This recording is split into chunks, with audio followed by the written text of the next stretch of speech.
there will truly be no place to hide, because your cash will be falling because of inflation, your bonds will be getting crushed because of inflation, your housing, any real estate investment that you have will be tanking because high interest rates, and stocks will just follow along with everything else. So it's potentially the kind of market that we have never seen before. Hi, I'm Kaiser Johnson with Liberty in Finance. If you'd like to learn more about a precious metals IRA, call us and we'll be happy to help you in that process. Our phone number for all orders is 1-888-81-LIBERTY. That's 1-888-815-4237. We're available after hours and on weekends, and we look forward to speaking with you. Welcome back to libertyandfinance.com. We're always glad to have this returning guest. John Rubino is the founder of dollarcollapse.com. He joins us this Wednesday, September 21st, 2022. John, thanks for coming back on. Hey, Donegan. Good to be back. You told me something about, I don't know, half a year ago maybe, that you have a new relationship with your original dollarcollapse.com that you founded, in that you're still a contributor and you're still involved and have a hand in that, but that in one sense you've handed off the reins to some extent. And it caused me to think today, as I was anticipating our interview, with all that is going on in our world that, frankly, almost no one, other than perhaps yourself and a few dozen or a few hundred others, seemed to be really focusing on and looking towards for some time, that these times seem just bewildering to most people. It seems that everything is upside down. It seems that we can't trust any institutions that we thought we could when we were growing up and being taught, and that's whether it's that our government, whether it's our educational institutions, whether it's our media, whether it's our medical institutions, and on down the list goes. And a lot of people are gravely concerned about their family's future survival. They're looking forward to a future that they would like to anticipate with joy and hopefulness for their lives, for their children's lives, their grandchildren's lives. And yet many people feel like the deck is stacked against them. Moves are being made that are unlawful or unconstitutional, that are going to checkmate us no matter which way we try to twist or turn. And it can be quite disheartening sometimes and disempowering when people feel like there's very few choices. But what I was hoping you would do for us is, since from when you started dollarcollapse.com, which interesting name for a website, perfect for this discussion, to today, what we see going on today, if you could take like the mountaintop view, look back from today to where you were, where your head was at when you founded dollarcollapse.com, and help us know what it was you foresaw at that time and what it is you're seeing now, and what things might be confirming or corroborating to your initial expectations, and which were just complete surprises, if there are any like that. So could you tell us about the mountaintop view of dollarcollapse.com to what we're seeing right now? When I founded dollarcollapse.com, that was in 2004. And by the way, I have completely stepped away from it now. I'm not contributing or anything. I'm on a one-year sabbatical where I'm just kind of wandering around aimlessly, enjoying having free time and no schedule. Not all who wander are lost, right? Yeah, that's right. Some of them are happy. But back then, that website was the marketing page for a book called The Coming Collapse of the Dollar and How to Profit from It, that I co-wrote with Gold Money's James Turk. And back in 2004, when we were writing that book, our biggest fear was that we'd be too late, that the world would fall apart, financial world would fall apart before we got that book out. We were so convinced that all of the mistakes that had been made up to that point were going to just destroy the global financial system, and that it was going to happen soon. And so, yeah, the world is baffling to people now, as you said, but it's the interim that was baffling to me. Like I never completely understood why we still had a financial system that was semi-functional from then until now, because it seemed like back then, we already had an unmanageable amount of debt. We were already creating insane amounts of new currency and blowing up asset bubble after asset bubble. All the makings were there for the system to just stop functioning. But what it looks like in retrospect is that we had one last gasp of fiat currency debauchery left in us.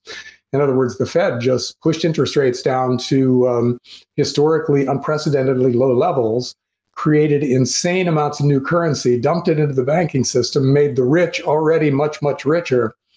And in the process bought us a financial asset price inflation sufficient to keep the overall economy growing for a little while longer. But it came at the expense of so much more debt. We basically doubled the amount of debt that is in the world since 2004, and it was already an unsustainable amount back then. So basically what we did was buy ourselves another decade, but at the cost of a much, much bigger crisis when this latest amount of debt blows up. And we're kind of seeing that now, right? We're seeing the world just spin out of control, and not in just one place. Previous asset bubbles were kind of sector specific. They were tech stocks or junk bonds or housing. And when they blew up, they threatened the rest of the economy, but they weren't the rest of the economy. So we were able to blow up a new bubble after that bubble burst. Well, this time we have what they call the everything bubble. Pretty much everything that can be priced in fiat currencies is now behaving like a financial bubble, behaving like junk bonds or growth stocks or tech stocks or housing did in previous bubbles. So when this thing blows, there's not going to be any place to hide. And we're kind of seeing that right now. There are huge problems everywhere you look in the world. It's not just the U.S. and one sector within the U.S. If you don't mind, I'm going to read a little list of things that were just announced yesterday to give a flavor. Just yesterday. Sure. Yeah, that's what I was asking for, is what now are you seeing in perfect shoeing? Yeah, go ahead. Because just yesterday, it was announced that Germany's producer price index is rising at an annualized rate of 68%. And the electricity segment of the PPI over there is rising at 197%. Meanwhile, the government is nationalizing one of its big energy companies, which is the first of many, many nationalizations and bailouts that it looks like Europe is going to see this winter. Again, yesterday, Ford announced that inflation added $1 billion to its third quarter expenses, which is, Ford's a big company, but $1 billion of extra expense is a major deal. And so they're having to scale back production and lay people off now in response to what inflation is doing to them. Meanwhile, two of the big SPAC funds, and let's not even worry about what SPACs are. There's some stupid bubble asset that was attracting insane amounts of money for a while. But those two funds had to fold because there are no more SPAC deals being done. That segment of the market, which was one of the bubble sectors within the bigger bubble, has pretty much died. 10-year treasury bill yields hit 3.5%. Up from 0.7% 2 years ago. So that's a massive increase in that very important interest rate. 30-year mortgage rates hit 6.1%, which is also a huge jump from the 2.5% that we saw only a little more than a year ago. And to top it off, Biden, in an interview, committed us to war with China over Taiwan.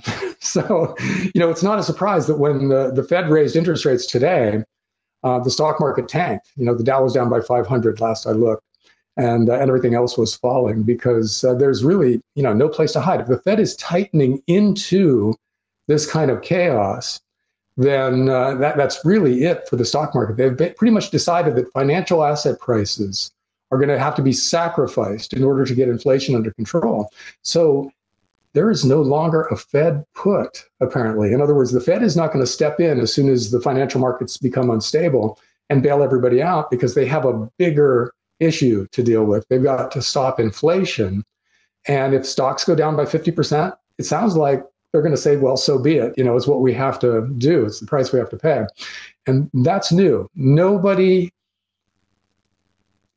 Almost nobody who's working on Wall Street and managing money right now has ever seen an environment like that. They've always been bailed out by the Federal Reserve and the other central banks.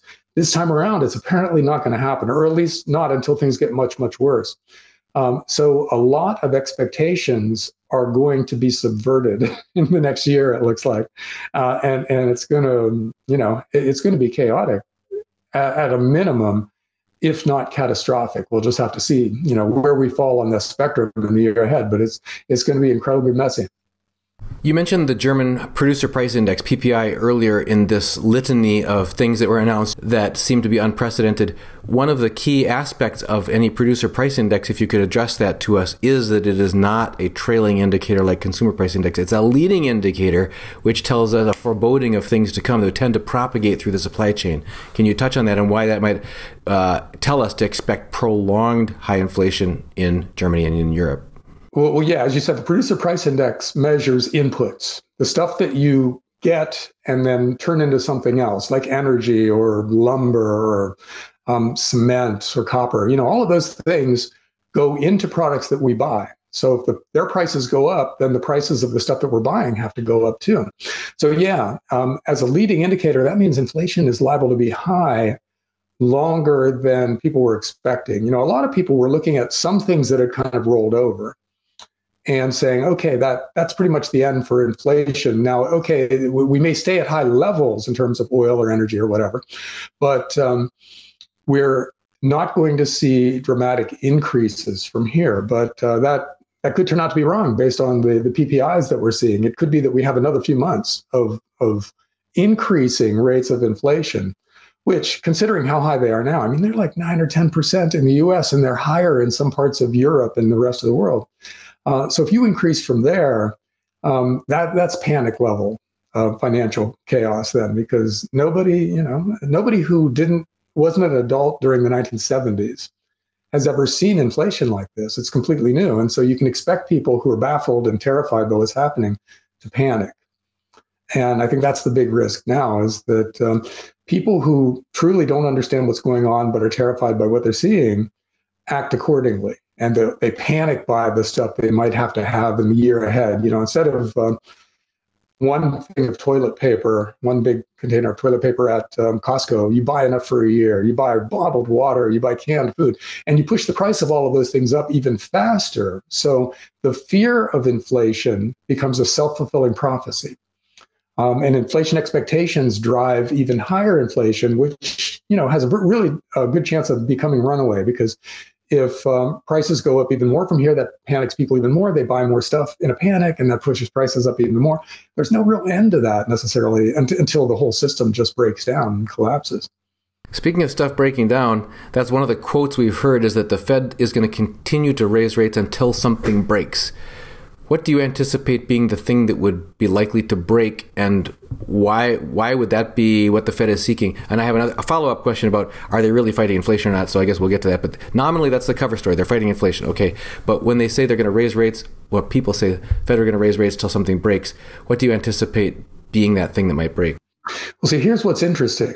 Because in the past, it was just one big market sector that would break. Like the stock market would tank, but bonds would go up as fearful money flowed into bonds.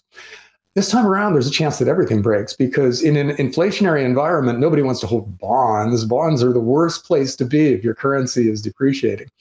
If interest rates are going up, nobody wants to hold stocks, because stock dividends are no longer interesting compared to what you can get in the fixed income market. So we can see stocks and bonds tank at the same time. And you can bet real estate will crash along with them. And then, there's always the exotica, like cryptos. They're liable to crash too. So it's completely possible that we have a stretch while everything's being sorted out where everything goes down. And that could include precious metals too, unfortunately, because they have been sucked down in general market panics a couple of times in the last decade. And that's possible too, but it's less of a problem than if you took on a massive mortgage to buy more house than you could really afford, and now the price of that house is tanking. Or if you leveraged yourself via margin debt to buy a bunch of tech stocks because tech stocks always go up. Or if you bought long-term bonds because you wanted to lock in a safe return, but the return you lock in was 1%. And the value of those bonds have now dropped by 45%. Those are all things that are real and will happen for people out there, and will probably cause them to panic, which will lead to capitulation in all of those markets. So that's not a guarantee that everything breaks at once, but it's completely possible that if the Fed goes to, let's say, 4 to 5% on the Fed funds rate, and the 10-year Treasury bond goes up from here even a little bit, let's say it just goes to 4%, that's enough. That would do it. And there will truly be no place to hide, because your cash will be falling because of inflation. Your bonds will be getting crushed because of inflation. Your housing, any real estate investment that you have will be tanking because high interest rates, and stocks will just fall along with everything else. So it's potentially the kind of market that we have never seen before. And because of that, it's very hard to predict what people's reaction to this market will be. But it could be to make it much, much worse when it was pretty bad to begin with. It's interesting, that last comment, because I thought about that when you talked about people quickly going out scrambling and overbuying commodities and household staples, things like that, storable food, toilet paper, that sort of thing, as being a self-fulfilling prophecy that can drive a runaway price inflation in consumer goods. And yet, however, what they're trying to do is they're trying to be proactive. And yet, ironically, we've been beating the drum for a decade, saying, people, be proactive, get, gradually accumulate a stockpile of things that you're going to need to survive so that you can ride out disruptions. But for those who delay just a little bit longer than the early birds, then it ends up not being a gradual accumulation, but a panic buying. So ironically, they're trying to be responsible, but it can end up exacerbating the problem. Although it's ironic then to turn around and blame those who are doing that rather than those who have been kind of orchestrating this whole collapse from the first place. Your listeners did not have that problem, because you ran the reluctant prepper for all those years. So you gave people the advice that they should have taken, and the ones who remember you from back when and didn't take the advice, they wish they had. So that's something, right? You get some vindication. Yeah, it is something, and we're grateful and trying to continue to get the word out, because still a very, very, very tiny sliver of people are thinking this way, and more need to be better prepared. The other aspect I was going to ask you about whether the Fed is actually fighting inflation is, if I understand correctly, one of the reasons you would want to raise interest rates to try to tamp down inflation is if you have an overheating economy where there's a supply glut and you're trying to tamp down demand, you're trying to tamp down production, but if in a fractured economy with a fractured supply chain and everything kind of jammed up as it has been for the last 2.5 years, and my wife and I were just commenting on that today. You go through the big top-end grocery stores, and there's, 20% of the shelf space is empty because they don't have the stuff to get in. In this environment, it seems we're supply constrained, and if you raise interest rates, isn't that going to put the screws to producers? One of those producer price index components is the cost of capital, and isn't that going to make shortages of supply of needed goods even worse? Yes. See, one of the things that the people in the sound money community have been waiting for is the point where the Fed runs out of tools that work for the next crisis or whatever. And I think we're here now, where it used to be that easy money would fix pretty much whatever ailed the economy when a bubble burst. It could get us back into blowing up the next bubble. But this time around, easy money probably won't work, because it'll crash the currencies, because it'll reignite inflation, and people get that. But higher interest rates won't just kind of slow us down into a soft landing, because, like you said, so much of our problems are supply chain related, and monetary policy can't make you more oil. Okay, it can't grow wheat or anything like that.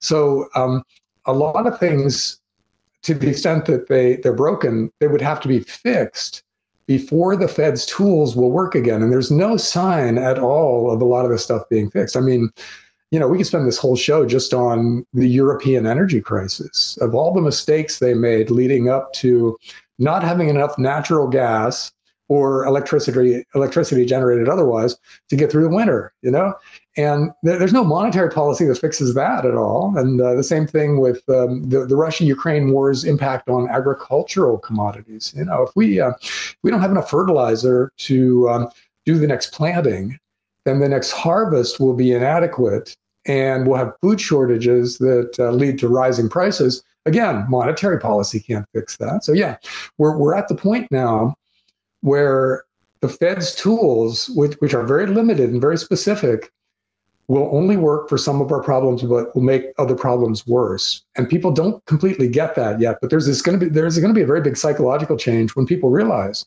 that the guys in charge, to be generous to them, they're good-hearted people trying their best, but they have no idea how to fix our problems. So these brilliant, godlike financial icons out there that we've always counted on to come in and save us don't have the faintest idea what they're doing. And they never did. That's the thing. They were always just using this one tool that happened to work in this one circumstance.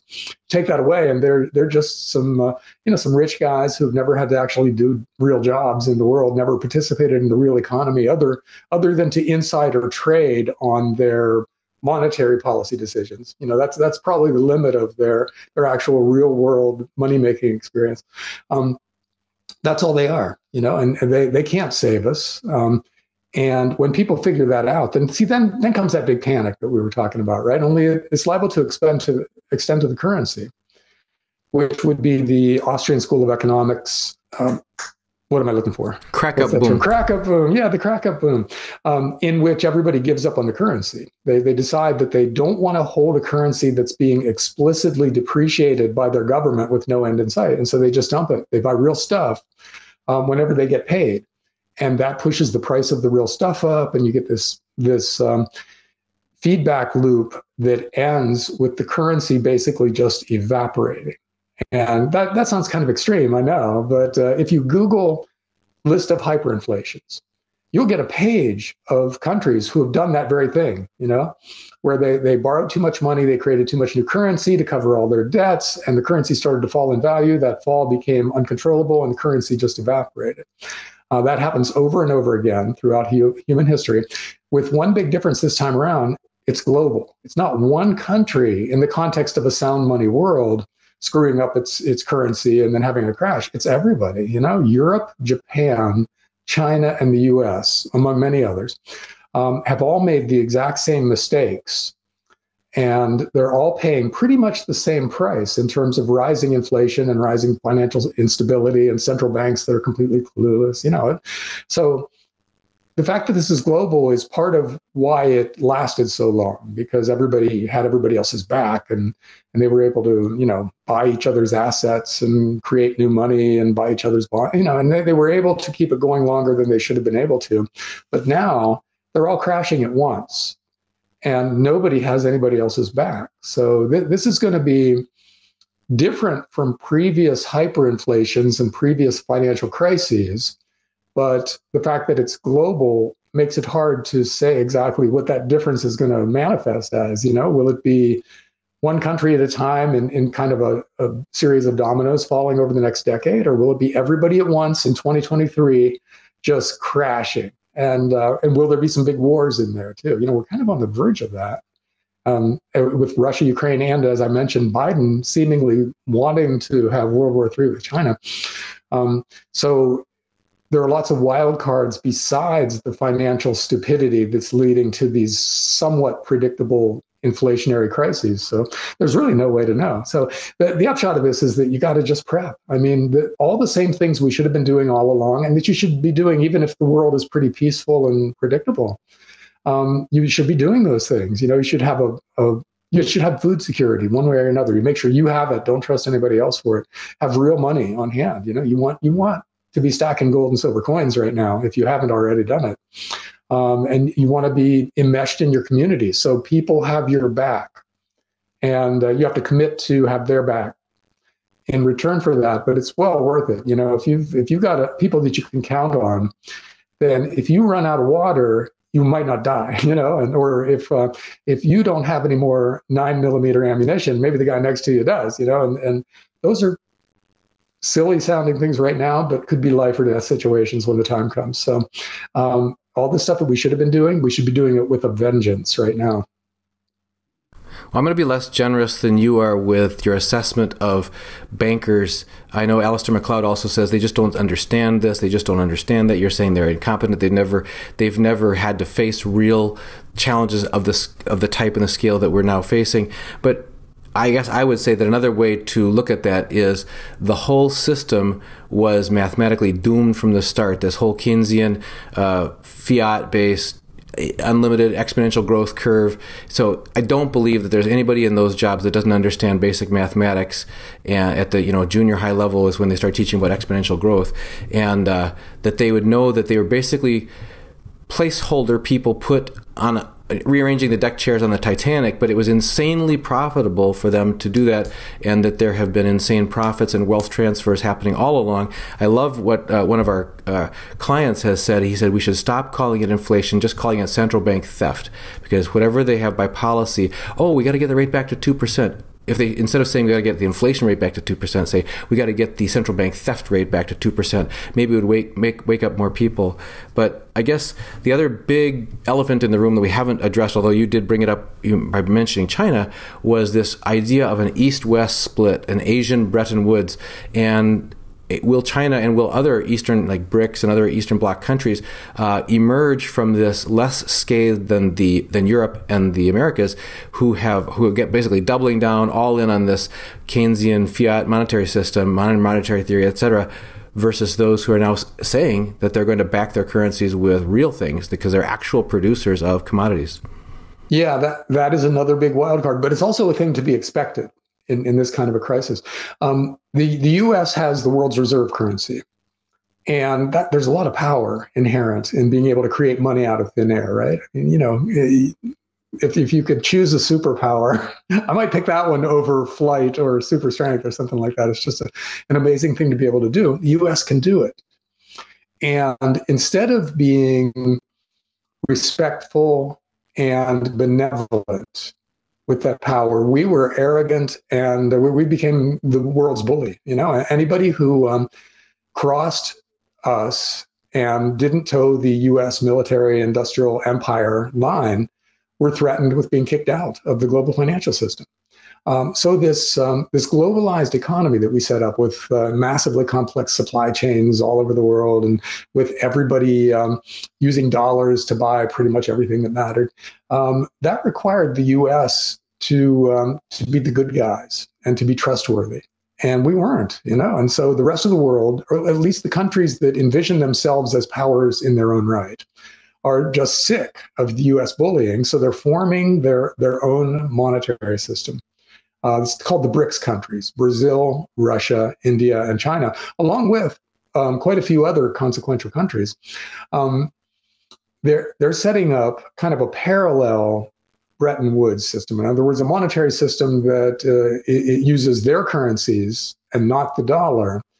And they've spent that. Remember, you and I have been speculating about why Russia and China were buying all that gold for years and years, and India was buying so much silver.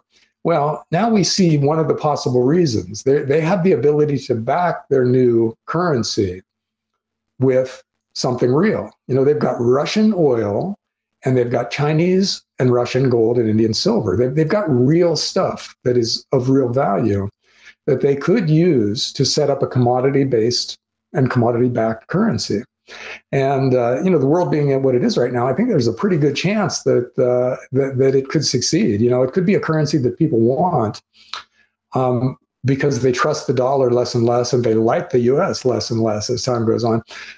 So it's completely possible that the dollar gets a real competitor at some point in the not too distant future, and that a lot of those dollars that are sloshing around out in the world, whatever it is, 15 trillion of them or whatever, it's a big number that nobody knows precisely, but it's very big.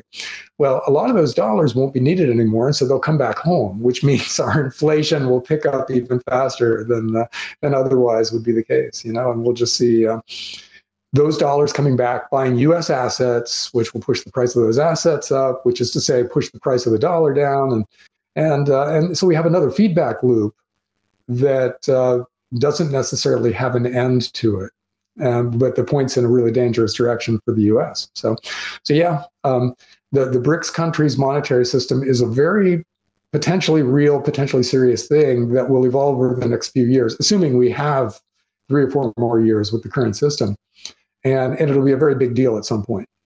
You mentioned that these global participants, BRICS nations and others that are now wanting to join them, BRICS Plus, we've heard, are sick of the U.S. pushing around the world in an empirical fashion, using the dollar, the global reserve currency, as a weapon. But what about the countries also turning the tables on the U.S. by going, okay, you outsourced your manufacturing here. Now we've got the manufacturing capacity. You took advantage of our raw materials. We've still got the raw materials. That's something that we have. And now we've got all these paper dollars that you sent us over the last several decades, and now we're going to start buying up your country. So we're seeing record amounts of, for example, U.S. farmland, et cetera, being purchased by Chinese business interests. Do you think that that's a turning of the tables on America or on the West by the East to actually take some of those dollars, not just cash them in to cash in the bonds, but actually use them to buy up significant parts of the U.S.? Well, they absolutely would buy up big chunks. China has been trying to buy up our farmland, right? And there's this big battle over whether they should be allowed to do it. But they correctly recognize that North American resources, the rest of the world likes assets in North America, and they're pretty much all trying to buy stuff here.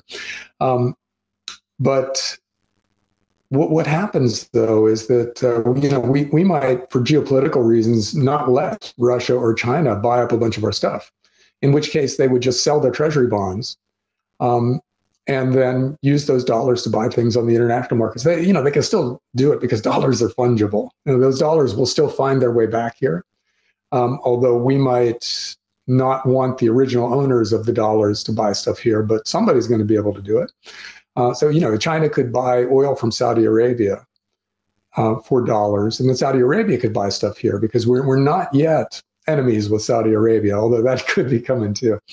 But yeah, the idea that a reserve currency is unassailable is contradicted by history. You've probably seen that chart, and a lot of your viewers have seen it, where it shows the time frame of the world's previous reserve currencies.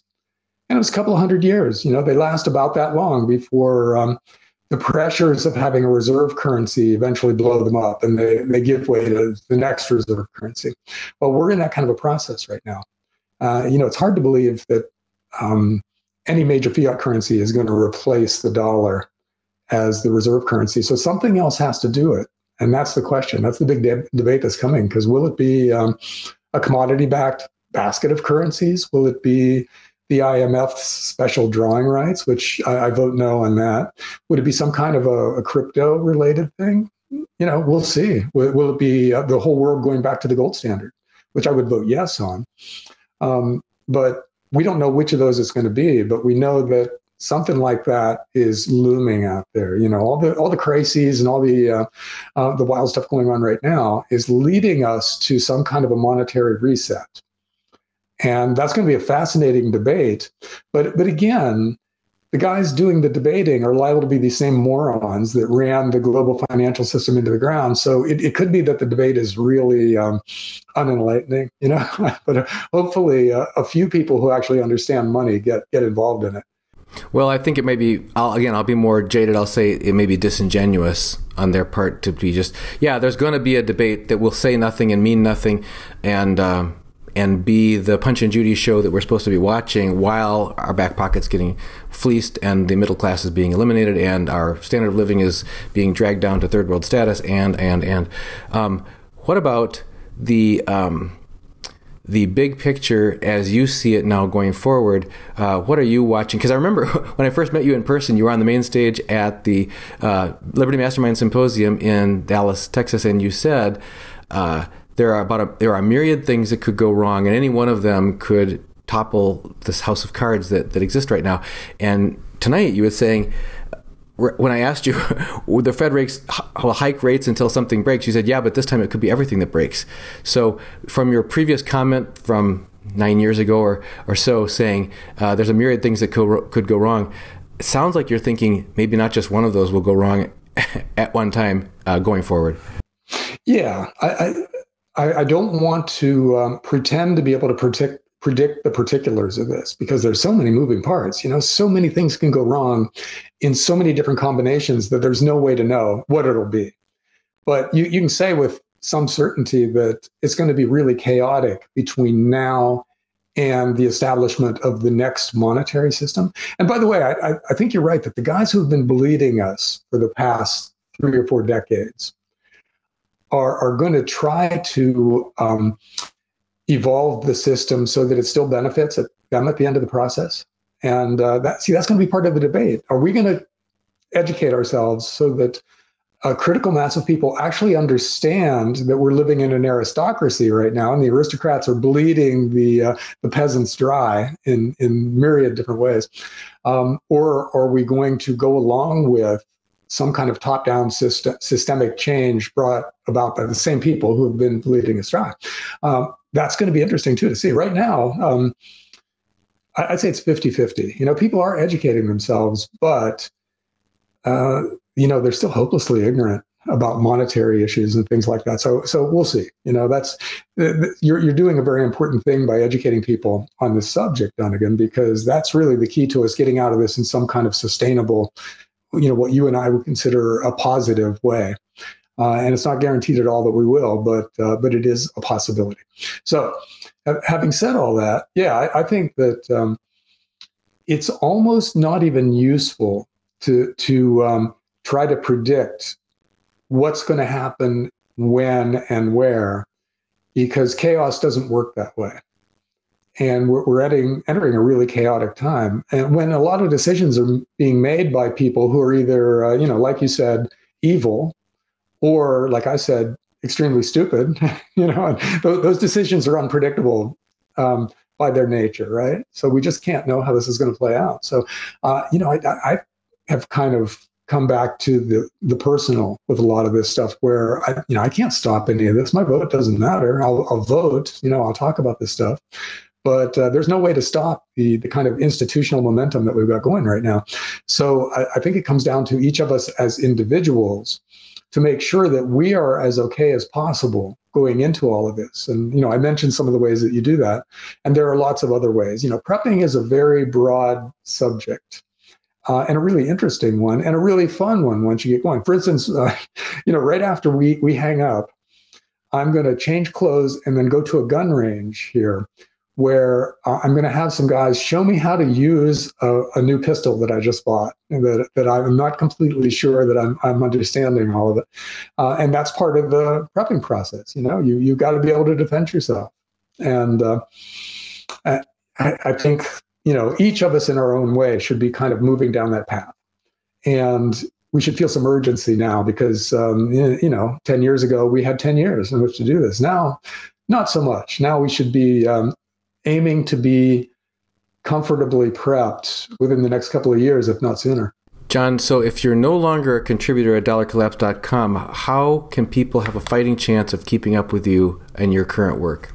Well, there's really no need to keep up with me, to be honest. In this market, one of the nice things about this going on much longer than it should have is that it's created a lot of space for some really smart voices to bubble up. And, in a world with you, Rick Rule, Peter Schiff, Jim Rickards, and 5 or 6 other people who are on their level, there's plenty of good information out there. There's no shortage of it. There's nothing I can tell you that you can't find somewhere else in a more articulate form. So, yeah, nobody needs me anymore. My work is done. Well, I'm going to have to disagree with your self-assessment, as I disagree with your assessment of central bankers, but we'll leave it at that. And I just want people to know that if you want to make sure you don't miss out on any of our interviews with John, because he does come on our channel, thank goodness, at a recurring basis, and I hope that continues in the future, make sure you sign up for our free newsletter at libertyandfinance.com. Just go to libertyandfinance.com, put your name and email address, click submit, and make sure you confirm on the confirming email you get, and you'll get 1 email per day. We won't spam you with our latest interview, whether it's with John or any of our guests, and our latest weekly special. And John, we're just grateful. And I might have had it wrong. Maybe it might not have been Dallas. It might have been Las Vegas, where I saw you on the Liberty Mastermind. I remember it. Yeah. It was Dallas. Okay. All right. And anyway, thank you, as always, for joining us on Liberty and Finance. And we're just so grateful for your insights, your studied view on this, your reflections. In no way would we like to not have to be able to find you and your voice, because it's invaluable to us going forward. So thank you for being here. Thanks, Donegan. Miles Franklin Precious Metals is one of America's oldest and most trusted bullion dealers. Miles Franklin is A+ rated and accredited by the Better Business Bureau, licensed and bonded, and has 0 complaints ever registered. Here at Liberty in Finance, we are licensed brokers with Miles Franklin. To order, simply call us, discuss your needs, and we will let you know our live inventory, prices, and availability, and lock in your order over the phone. Once your order is locked, the price is held for you regardless of market fluctuations, and the metals are reserved for you awaiting your settled payment. Within 1 business day of ordering, you will receive an email invoice detailing the order and payment instructions. Miles Franklin accepts payments by bank wire, ACH or electronic check, money order, check mailed priority mail, and cryptocurrency. The fastest forms of payment are bank wire and cryptocurrency. Upon settled payment, metals will ship out within 3 to 5 business days. You will receive tracking information via email. Domestic shipping charges are $15 for any order under 500 ounces of silver or 10 ounces of gold. For orders larger than that, domestic shipping is free. The package will be double boxed, fully insured, and labeled discreetly, with no indication of the contents inside. For your privacy, the name Miles Franklin will not even be on the package. To talk to myself, Elijah, my brother Kaiser, or my father Dunnigan, call 1-888-81-LIBERTY. That's 1-888-815-4237.